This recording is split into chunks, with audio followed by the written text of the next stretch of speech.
Hey everybody, Jake here from Bearded Gear, and it's full review time on this bad boy, the Sauron's Tower, if you will. So this is the Reaver Citadel. This is a flashlight that if I try to get technical with you about, I will fail. I'm not a flashlight nerd, I'm a knife nerd. So I just don't know as much about flashlights. I don't retain the information as easily about flashlights, but I picked this up a couple months ago because it looks awesome. And I was kind of at a moment where I was like, I just want to try some really nice lights and see what's happening there and see kind of what that space is about a little bit. So I picked this up. I also picked up an Okluma light, which you'll see in a separate review. And what else did I get? I've gotten a few lights lately. And I'm going to film this review now. I was going to wait a little bit, do a comparison with the Okluma, but I'm going to sell this light. And it's not because it's not incredible. It is a really, really nice, incredibly well-made light. It hasn't failed me in one instance, but it's the most expensive light that I have. And I'm about to go to Blade Show, Texas, and I have other lights now too. And this one is almost a victim of how much it costs, in the sense that now it's making me resell it to liquidate it to be able to buy other things. It's the best way I can put that. It would be very easy for me to keep this light because it's gorgeous and exciting and really cool and it functions so well. But it's worth a lot. I can get my money right back out of it and turn that into exciting knives at a knife show. So that's kind of what's happening. And I'm just more into knives than I am into lights. So it's been super fun to experience it and check this light out. I should also say I already have a buyer lined up for this. So don't solicit me that you would like to buy it, because it was because someone asked me if they could buy it that I was like, yeah, sure, I could use that money. So anyway, the Reaver Citadel is an EDC light, is the best way I would put it. This length is really convenient for EDC, but the thickness is a little bit chunky. My favorite way to carry this has been when I've got my fanny pack on, kind of crossbody.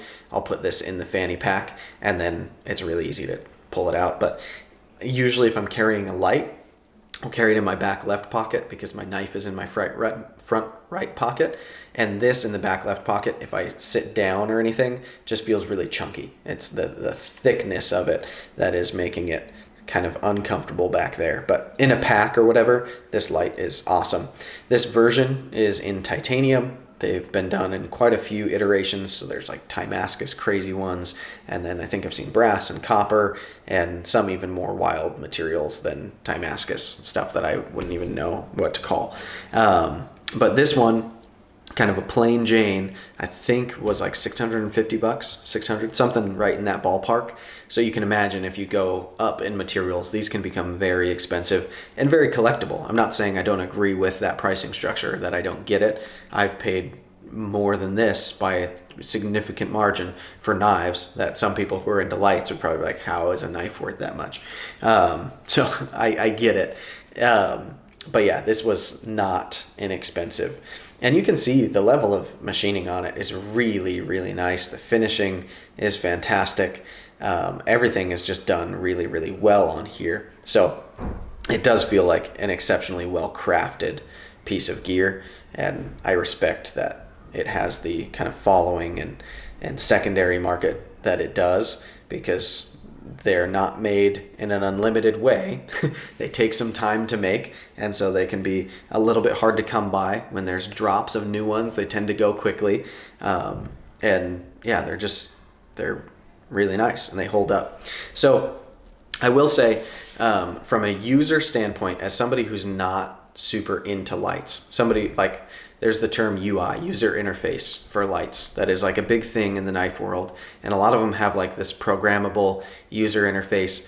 I haven't even gotten deep enough into the lights I have that have those features to even mess with them, because it's something that I just don't care enough about and it goes over my head. What I like in a light is an approachable light, something that's easy and dependable. And every time I go to click the button, I know what's going to happen. There's no surprises. There's not a ton of modes to cycle through. And so for those reasons, like the Okluma DCO that I have, I prefer to carry a little bit over this in that way, because that one just has low, medium, high. And every time I click the buttons, that's what happens. This has like 8 different modes. It's got reds, and it's got low, and then barely low, and then a little less low, and then kind of medium, and then full medium, and then like there's just a lot of cycles to go through on here. Did I just lock it out? I think I just killed the battery. That's hilarious. Oh, nope, there we go. Apparently I locked it out. See, I'm a light noob. I don't know too much about what's happening on here. So I know there's a low red and then a high red, and then it cycles between different brightnesses. And it does get very bright. It's very usable in that way. I like this light when I get it on and into the mode that I like, then it's great. But I don't like that sometimes when I turn it on, it's like, oh, it's all the way over there. Now I got to cycle all the way back to up here. And you know what? I bet in the user interface, the UI or whatever, I could probably program it to be just one mode. I could program it to be super simple. I don't know that for sure, but I bet I could. You know what I'm not going to do though? I'm not going to do that. And so it's just kind of evidence that this isn't necessarily for me. That's probably making some of the like die-hard light guys who are watching this screech right now, that it's like, oh, you can make it perfect for you. Just do it.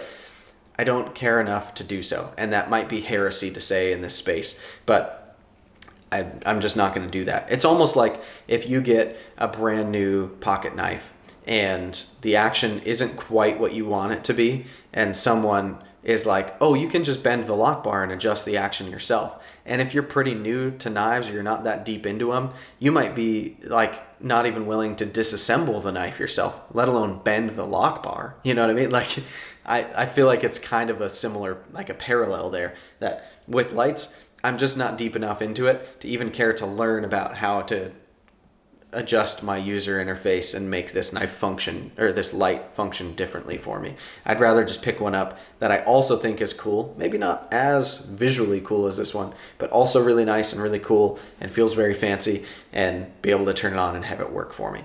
I am glad that I've kind of graduated from the realm of like Olight and stuff. Not that I'm above Olight or I won't ever carry one, but those lights don't scratch an itch for me now like this or my Okluma have, or even my Streamlight that Jeff Loffer gave me, the Stiletto I think it's called or whatever, the one that is kind of like an OTF. That thing is sweet. It's micro USB rechargeable and it's great.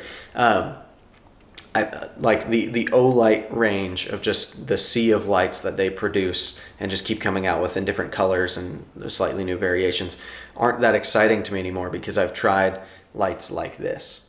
And so now it's way more fun for me to meaningfully go after lights that excite me in a fun way. And I'm learning what I like. I'm learning that I like the simplicity of the Okluma, that it's low, medium, high. That works great for me. And more than that doesn't add to it for me. For a lot of people, this is probably way more exciting. The fact that it has this, I'm pretty sure this has a programmable UI. I feel real dumb now if it doesn't, but I'm almost positive it does. But the fact that this has so many more modes and has a color in it and all these things, and you can get these in different colors, by the way. This one has the red, but you can also get it in, I think I've seen it in blue and or green. And yeah, so there's a lot happening here, and that's exciting in its own right, and I get that because I can equate it to other things I'm into. But I'm just not as into it as other people are. Like, it's a little bit lost on me. And so I feel like rather than having this just because I think it's really cool, I'd rather turn this $600+ into a knife that I'm going to enjoy even more and carry more and use more. So that's where I'm coming at it from. Anyway, this thing is rad. And the fact that it looks like a tower in Lord of the Rings makes it all the more exciting. It functions really well. The button feels great. Like, it's super, super nice. It's just not for me. So I guess that's going to be where I leave it. I apologize if you were looking for an in-depth explanation on how this works and a bunch of tabletop stuff that's not my face, because what you got is mostly my face and mostly me confessing that I'm an idiot about stuff like this. But so be it. You came here, and if you made it this deep to get the apology, joke's on you, I guess. I don't know. But yeah, this is really nice, and it's cool. It's just not for me. Thank you guys for watching. Appreciate it. We'll see you on the next one.